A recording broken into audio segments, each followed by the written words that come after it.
one of the other things I want to hit you with before I let you go, the quote unquote stabilization force that they are now going to impose, or at the very least try to impose upon Gaza.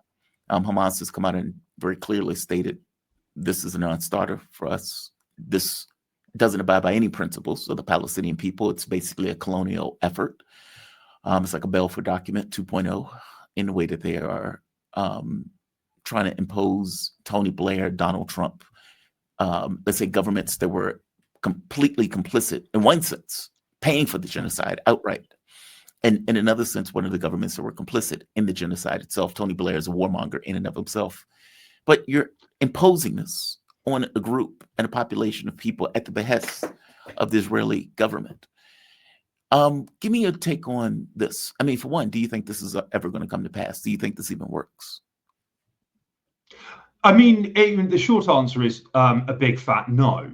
I mean, and I think as well, what's quite, I think that the British role in this is really quite interesting, because I have I've written about this for my website, and I've actually got more stuff on this coming. But the UK for many years was formally committed to a quote unquote two-state solution. Now, of course, from a practical and point of view, this was a non-starter, because Gaza and the West Bank are not contiguous, to say the least. They are completely separate. They have separate legal systems, separate political systems, and it is difficult, if not impossible, for residents of one territory to get to the other. So there was never going to be a kind of unified Palestinian state worthy of the name. But what Britain was trying to do in supporting a quote unquote two-state solution was extend the Palestinian Authority's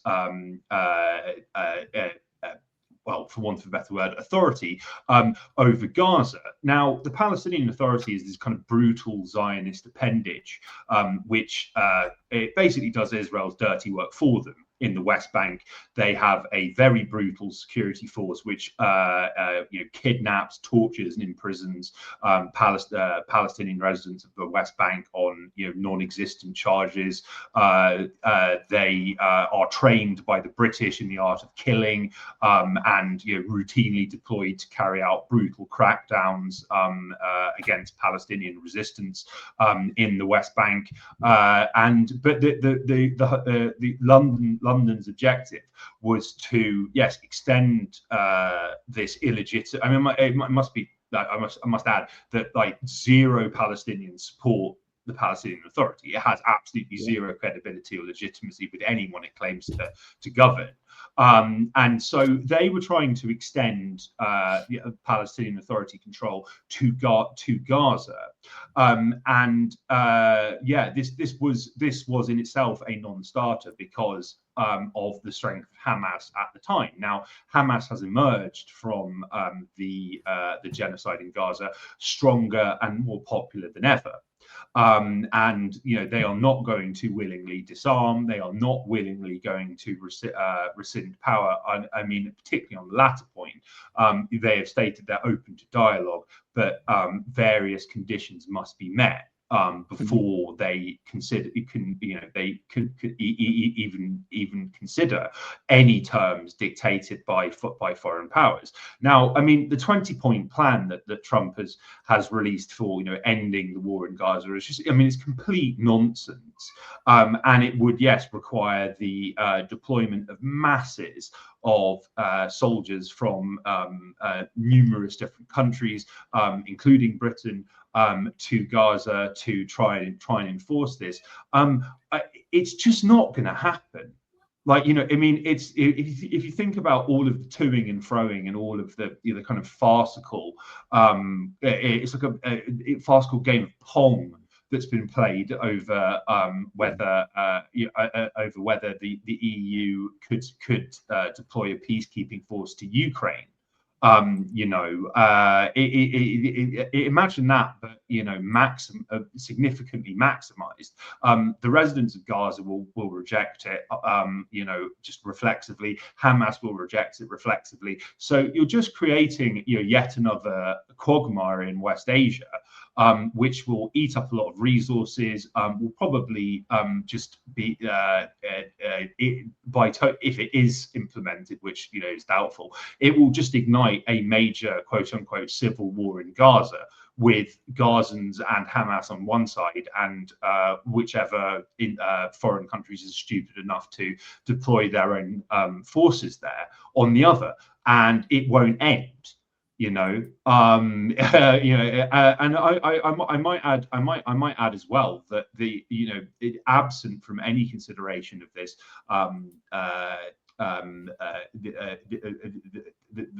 this plan's practicalities, you've got to bear in mind that Gaza is basically unlivable now. It is I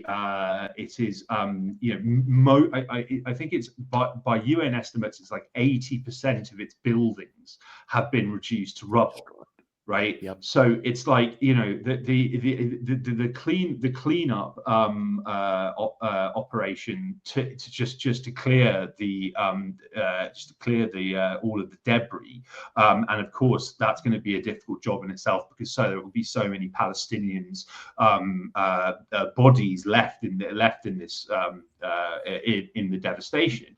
I saw a study earlier this year by an academic journal that it concluded that that Gaza is home to at least 39 million tons of rubble. Removing it would generate over 90,000 tons of greenhouse gas and take up to 4 decades to complete. Clearing the wreckage would be the equivalent of dump trucks traveling the Earth's circumference 800 times or something. So I mean, there's not much of Gaza left to reside in, let alone police. And particularly when you factor in that Hamas's tunnel system, which they use to devastating effect whenever the Zionist occupation forces actually dared to step into Gaza. They suffered serious casualties and losses each and every time they actually tried to fight a ground war in Gaza. The possibilities for resistance are significant. And I mean, it's this. You can totally see Tony Blair sat in one of his many kind of palatial, expensive homes, dreaming of this future Gaza. But the reality is it will be a total mess in every conceivable regard. And I think as well that I was kind of surprised that the resolution backing this passed without any resistance. Perhaps there is an element, and I'm not trying to go the route of suggesting that Russia and China are playing 5D chess here, but there could have been an element of, well, let's let the West paint themselves into a corner and create problems for them. I was going to ask you about that. Sorry, go ahead. No, I'm sorry to interrupt. I was going to ask you about that. Why do you think China? Because China and Russia gave a stern condemnation of it, a strongly worded statement, and then they voted to abstain, which effectively allowed it to go through without the UN Security Council veto from either one of the countries. I've spoken to people in the Middle East; they're pissed off, very angry that Russia and China allowed this to go through. I guess the question is, why do you think they allowed it to go through? Is it really just, we don't believe this is going to work, and so why are we going to stand in the way and risk political capital with the Arab communities or the Arab countries? Or do you think there's another reason associated with it? Some people made the argument of back channel dealing, that Russia and China got something out of it. Give me your thoughts. Yeah, well, I mean, it's. I mean, there is a lot of anger, indeed, and I mean, it mustn't be forgotten that Russia and Israel actually do have a quite a close relationship, and China, despite the fact that it has maintained solidarity with Palestinians, it has its own economic and political interests in and with Israel as well. So it looks like that Russia and China were, at least on paper, willing to countenance some kind of stabilization force, except they wanted it to take a different form from what was being proposed, and they also were not happy about Trump's so-called board of peace, which is in Orwellian terms the exact opposite of what it claims to be. Yes. But yeah, I mean, there could be an element of laying a trap for Western powers in this, because I'm sure that there are elements within Western countries, again particularly Britain, I would say, who would be kind of gung ho about doing this, and willing to supply soldiers and material to try and make this happen, and then it just won't. I mean, it would be another Vietnam, I think. So, I mean, maybe that's one aspect of it, but I think that again,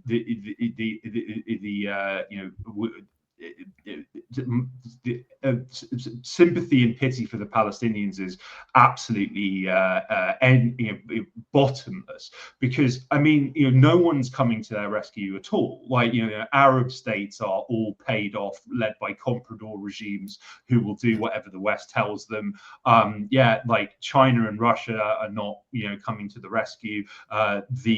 Iran is, I think, playing a very long game, perhaps too long, of wait and see on this, and there's no suggestion that they're going to be deploying stabilization, quote unquote, forces to Gaza themselves to counterpoise the international coalition that's allegedly going to police and enforce this. So, I mean, there are no good options as a result of this. I mean, just about the only positive, and it's certainly not something to be celebrated necessarily, is the fact that the sheer level of environmental destruction that's been wrought in Gaza, with its water is poisoned, its air is poisoned, its soil is poisoned. We're not going to get Gaza Largo. So that's the silver lining. That's the silver lining. But I mean, the reality is, in lieu of Gaza Largo, we have Gaza as it is now, which is an uninhabitable wasteland, which is hazardous to human health. So I mean, we'll see what comes of this. I mean, as I say, I don't put it past certain players to try and enforce this, but I suspect that the result will be a 2-week deployment that ends with them running away with their tail between their legs. Just a total disaster all round. You really think the Europeans will be willing to put troops in Gaza? I mean, I know Indonesia said that they were willing to put several thousand troops. And I don't know about the Turks. I don't know about the Egyptians. I don't know about the Saudis. Meaning, this is supposed to be one of the things that they're talking about, a stabilization force. I don't know who's going to play that role of a stabilization force, quote unquote. Also, how are they going to disarm Hamas? There's that. Israel committed a genocide and still wasn't able to disarm Hamas. And yet we're expecting rando actors to come into and do this. Like, there's so many parts of this that I don't answer to. Even this idea of who's going to pay for it. As you pointed out, all of these tons of rubble that have been created with 80% of the buildings destroyed. Okay, who's going to spend, I don't know, $100 billion to put money into removing that rubble with a quote unquote return on investment at some point later into the future? I don't have an answer to any of these questions. Mm. Well, I mean, that's the thing, is that the West doesn't either. And this is what I mean about how there are no good options at all. I mean, I think that the reason that I believe or suspect, maybe I'm wrong. The reason I suspect that certain European powers would be willing to do this is because of how significant Israel is to overall Western strategy and objectives in West Asia. Yeah. And they want it they don't want this is an interesting observation, is that if you look at polls of residents of the West Bank where Hamas is not active, Hamas is really popular with the local population. So, I mean, I think that Western powers have every interest in trying to neutralize Hamas before the group's influence and popularity increases any further elsewhere. Not only within the West Bank, but also just the region in general. There is a significant risk. They are viewed very widely throughout West Asia, as far as I can tell, as courageous freedom fighters who have successfully fought off the Zionist occupation forces pretty consistently and very daringly in a totally asymmetrical battle. But then by the same token, I don't think that there is a concrete end strategy here beyond, I mean, maybe for a few weeks generating headlines, positive media headlines that, oh well, yeah, the British are in Gaza and they're helping, and with accompanying pictures of British soldiers smiling with Palestinian children. I mean, that's what the Western elites are interested in at this point, is like short-term propaganda victories which sound or look impressive but are actually kind of meaningless. I mean, somewhat unrelated, but I mean, earlier this week there was a kind of brief explosion of excitement over the fact that Ukraine signed a deal with France to buy 200 fighter jets with no money. and then but then when you actually look at the details, A, they have no money, and B, the jets will be delivered in 2035 when Ukraine won't exist anymore. 2035? Are you serious? Yeah. But that's what I mean. That's what I mean. Is that they genuinely this is all they're focused on is public relations and getting these transitory victories, and the hope, and perhaps in the hope that they'll be promptly forgotten and on to the next thing when it doesn't materialize. Trump has, despite the fact that he's launched various wars, exacerbated numerous conflicts, and is openly talking about now invading Mexico. Still wants to act like he's a deal maker, that he's a peacemaker, and that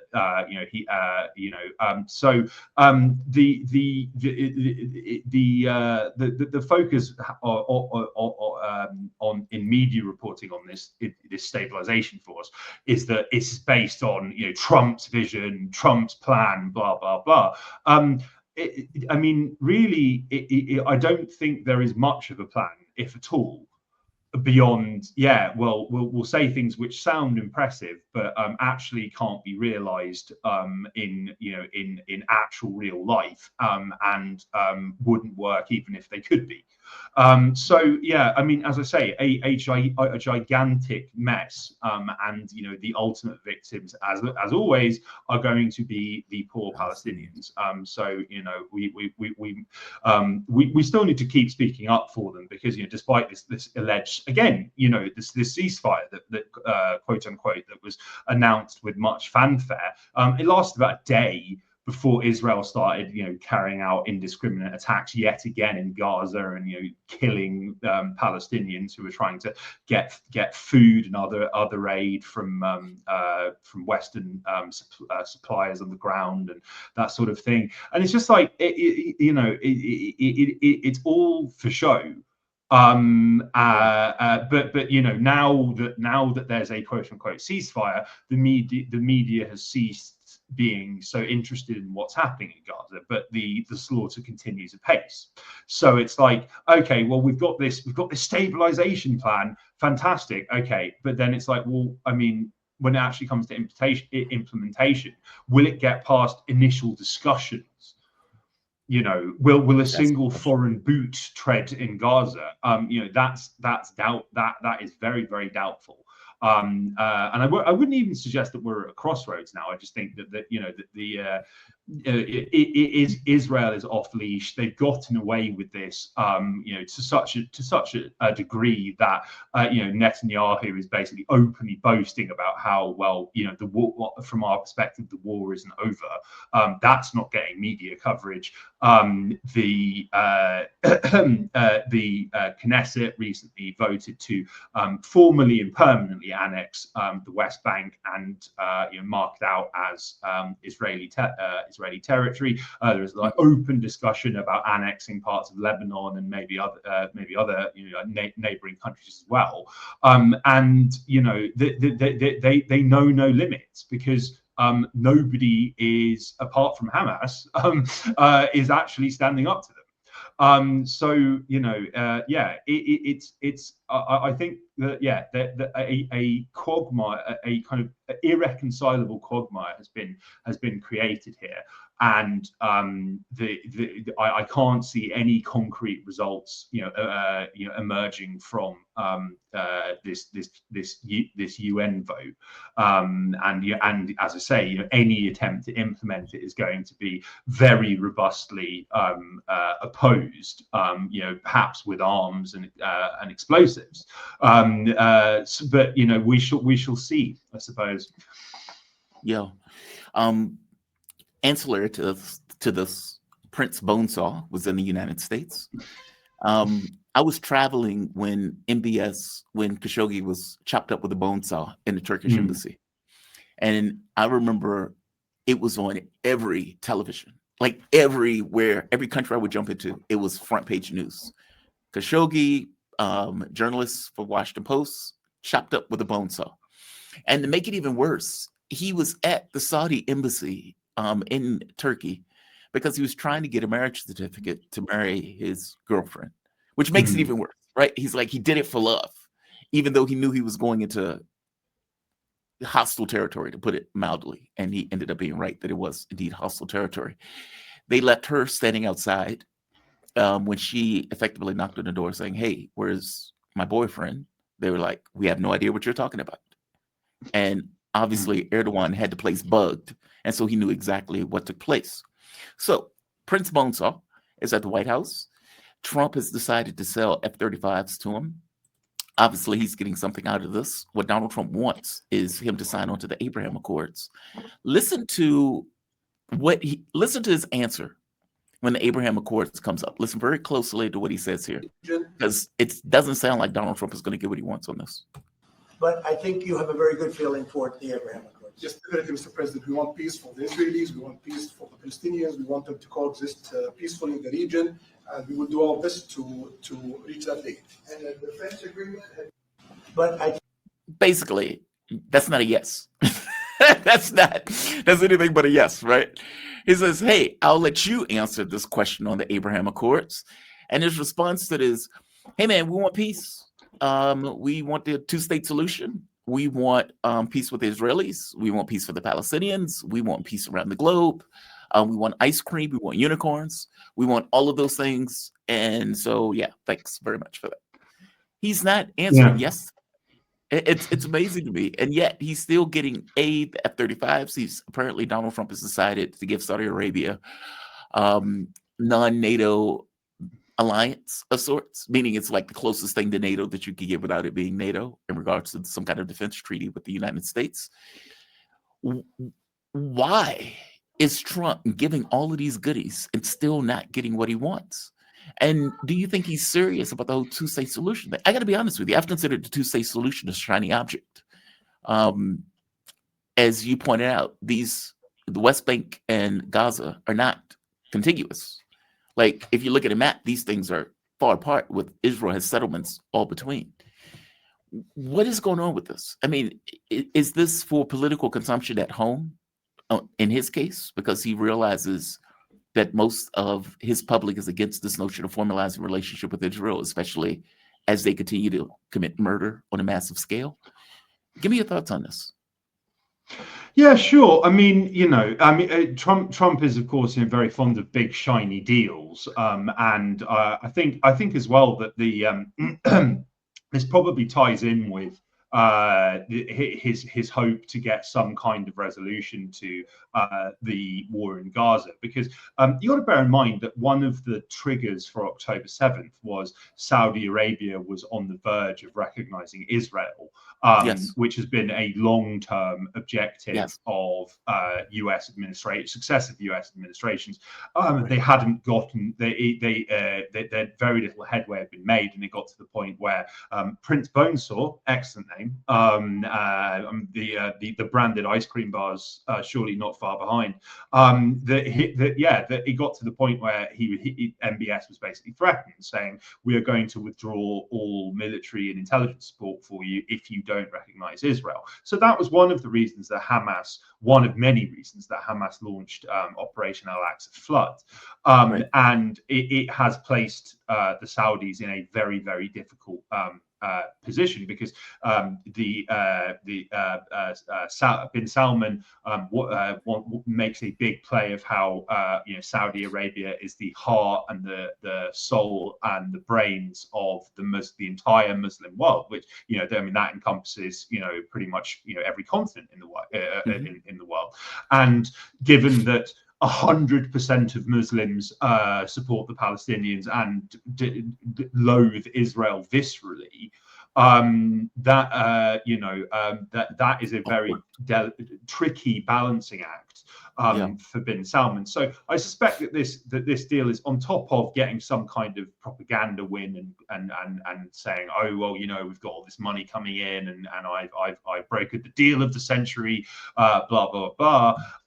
It's also a way of trying to get MBS on side with the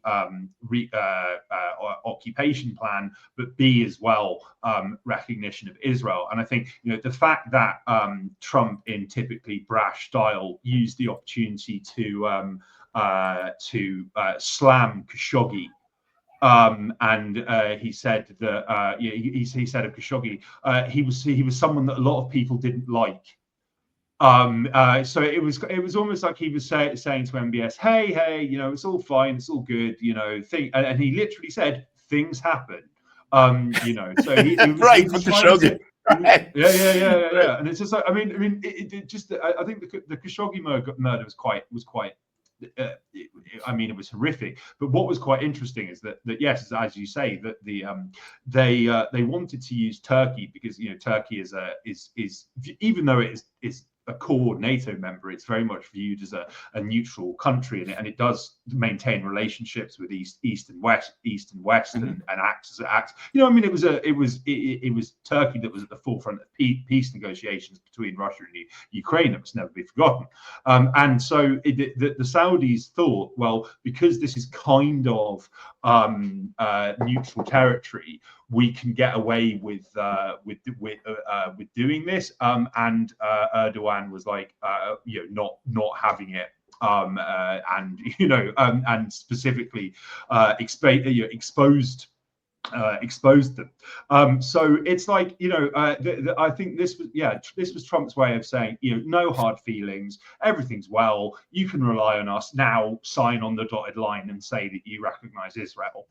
It was way of kind of like greasing the wheels of that. I mean, again, I'm not so sure that the MBS is actually going to do it, because he realizes that he holds the cards in that. The US needs him to recognize Israel, perhaps more than he needs the US's military and intelligence backing, because multipolar world, there are other avenues of cooperation, there are other allies that you can have, A Yes. large number of countries the world over are turning to Russia and China, an ever increasing number. BRICS is gaining in strength and members all the time. We have seen substantively warming relations between Saudi Arabia and Iran, and their conflict kind of lay at the core of the mess in West Asia over the past 15 years. To a large extent, with them backing different proxies in different countries. So it's like, I think this is perhaps a last-ditch effort by Trump to get the Saudis fully into the Western camp, but Riyadh knows that it can afford to play both sides, because we're living in a very different world now than we were. Yeah, Kit. Agreed. I just thought it was funny. Trump is trying hard to be like, all right, I'm going to put him on the spot. And for all intents and purposes, MBS. I mean, there were a few things in the interview that at times MBS seemed uncomfortable, especially when Donald Trump was talking about attacking Iran. And he is like, MBS sitting there and Trump is like, yeah, we agree on everything. And when I attacked Iran and did all of this stuff, and MBS is sitting there like, dude, will you shut up? Will you shut up? This is not doing me well. Kit, man, thank you for this. I really appreciate it, man. Kit Klarenberg. And by the way, I'm going to put your article below so the audience can read it for themselves. Kit does damn good work. And I often ask you, when I get the opportunity to read your pieces, in fact, there are a few journalists who I bring on when I read their pieces, because I think it just fits very well within the context of the show. And I like to give publicity to the work that the journalists are doing, and you're one of them. So thank you for this. Kit Klarenberg, God bless you. Well, no, thank you, man. Investigative journalist documenting the role of intelligence services in shaping politics and perceptions. You can find Kit's work at Global Delinquents and thegrayzone.uk. Kit, you have a good rest of your day, man. Be safe. You too. Take care, Jamal. Bye-bye. Have a good one. Thank you. Bye-bye. Shout out to